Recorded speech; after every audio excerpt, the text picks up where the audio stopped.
when you signed dito sa ICC, you were signing as what? As the Interpol NCB Manila representative. Your Ang nakalagay po dito, you're signing as in behalf of the Republic of the Philippines, not as Interpol. Kasi po nung that time, yung representative ng ICC na kausap ko, naka-print na po yung, Yeah, yung so, government. So, Sir, but it are you a was- college graduate? Yes, sir. No.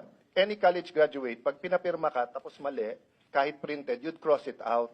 Then you would put, so pag nakalagay doon, Alang Cayetano, congressman, pipirma ako o i-cross out ko yung congressman, nalagay ko senator.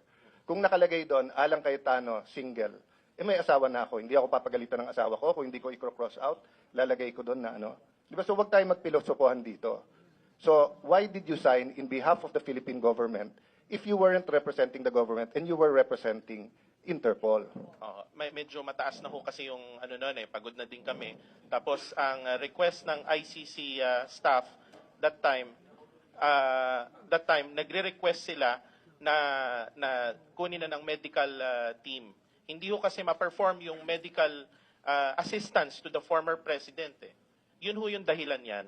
Ang dahilan, pagod kayo? Hindi po, nagkakagulo na din ho nun. Mataas na din po yung sitwasyon. Pakisabi ng totoo. Opo. We are ma'am. all under oath. Yes, ma'am.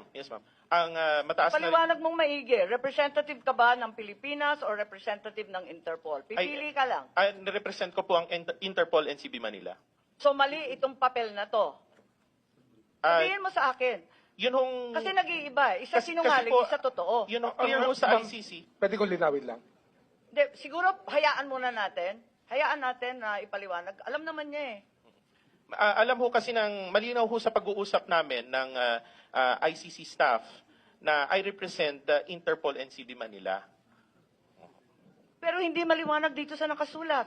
Government of the Republic of the Philippines. It's part of the government, ma'am. I'm sorry. Hindi, Interpol Sabi niya, nandun siya bilang Interpol Ma'am, Madam Chair, yung Interpol po kasi, the Interpol NCB Manila, it's under the Philippine government. Sorry, Mama.